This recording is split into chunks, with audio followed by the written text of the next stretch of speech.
आज full bench Lahore high court में जो कि ऑनरेबल चीफ जस्टिस साहबा की सरबराही में बना था, उसमें जमशेद दस्ती वाला केस जो था वो आज केस फिक्स था, जिसमें 27A का नोटिस जारी किया गया था अटॉर्नी जनरल ऑफ पाकिस्तान को।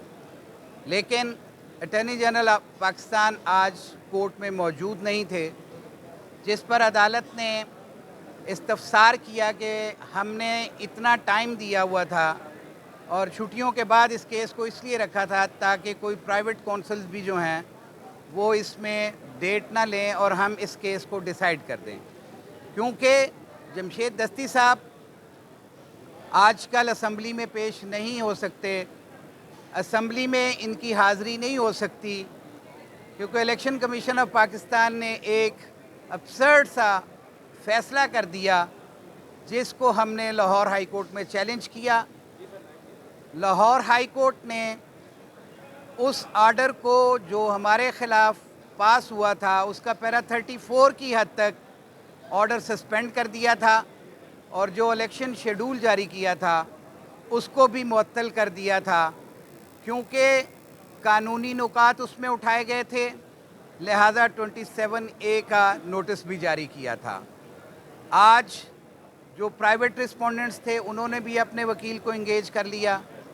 हम भी तैयार थे, हम केस आर्गू करना चाहते थे। हम चाहते हैं कि इस केस का जल्द अज जल्द फ़ैसला हो और जमशेद दस्ती साहब अपनी कौमी असम्बली की नशिस्त में अपना लोगों की रिप्रेजेंटेशन जो है वो हाउस में कर सकें, जिसके ऊपर अदालत ने इस केस को नेक्स्ट ट्यूसडे के लिए फ़िक्स किया है और कहा है कि जी हम इसको डे टू डे हेयरिंग करके डिसाइड करना चाहते हैं।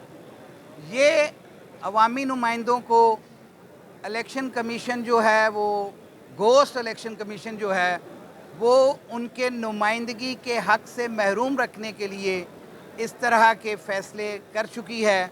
और हम पहले कह चुके हैं कि इलेक्शन कमीशन जो है वो बायस्ड है, वो अंडर डिक्टेशन है और उसका कोई फ़ैसला जो है आइन और कानून के मुताबिक नहीं है। इसी चीज़ को मलहूज़े ख़ातिर रखते हुए पहली तारीख़ के ऊपर भी अदालत ने उन पॉइंट्स को अप्रिशिएट किया और इन सब को नोटिस किए थे।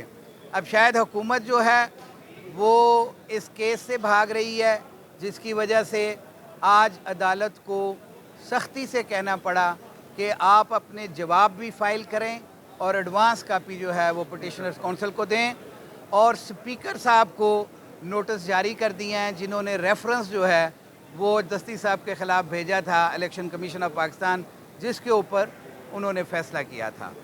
हम समझते हैं कि आइन और कानून की बालादस्ती के लिए हमने इन अदालतों से हमेशा कोशिश की है कि हम कानून और आइन के मुताबिक फ़ैसले करवाएं।